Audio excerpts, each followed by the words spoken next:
Nilambag police સ્ટેશનના એસબીઆઈના જે અધિકારી શ્રી કલ્પેશ ઝાલા સાહેબ આજે નીલમબાગ પોલીસ સ્ટેશન આવ્યા અને તેઓએ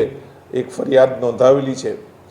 જેમાં સરકારી જે નાણાં જે છે તેની ઉચાપત કરેલી હોય 1,35,00,000ની વિશ્વાસઘાત અને છેતરપિંડીની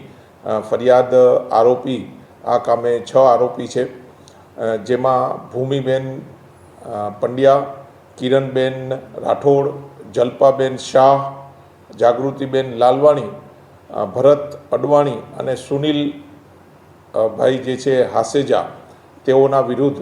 ફરિયાદ દાખલ કરવામાં આવેલા છે. તેની હકીકત એવી છે કે 2023થી 2025ના વર્ષ દરમિયાન રેડીમેડ જે છે કપડાં બનાવવાના જે મશીન, તેની આ લોકોએ જે લોન લીધેલી, તે લોન માટે તેઓ અપ્લાય થયેલા અને જે પોર્ટલ ઉપર જરૂરી જે દસ્તાવેજ કે તે અપ્લાય કરી અને બાદમાં જે એસબીઆઈ તરફથી તેઓનું જુદી જુદી જગ્યાએ ઇન્સ્પેક્શન કરી અને જે માગેલી લોન છે 19,50,000, 28,50,000, 38,50,000 અને 47,50,000થી બી વધુની જે ટોટલ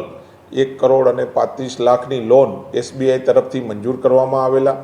અને આ કામે જે છે બે જે છે એજન્ટ જે છે ભરતભાઈ અડવાણી અને સુનિલભાઈ દ્વારા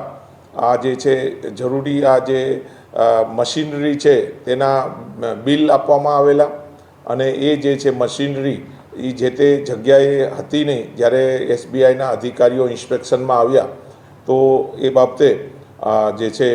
નીલમબાગ પોલીસ સ્ટેશનમાં ફરિયાદ દાખલ કરવામાં આવેલા છે. પીઆઈ શ્રી ચુડાસમા દ્વારા આ ફરિયાદમાં જણાવેલ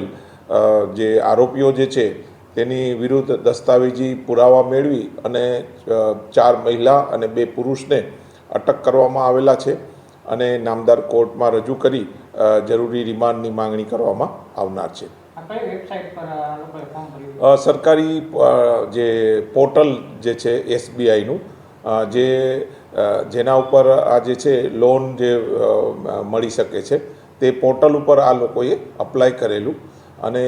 એ બાદમાં એ વેરીફાઈ થયેલું છે અને જે વેરીફાઈ દરમિયાન ઇન્સ્પેક્શન દરમિયાન એવું માલુમ પડ્યું કે જે તે વખતે જે મશીનરી અવેલેબિલિટી બતાવેલી તે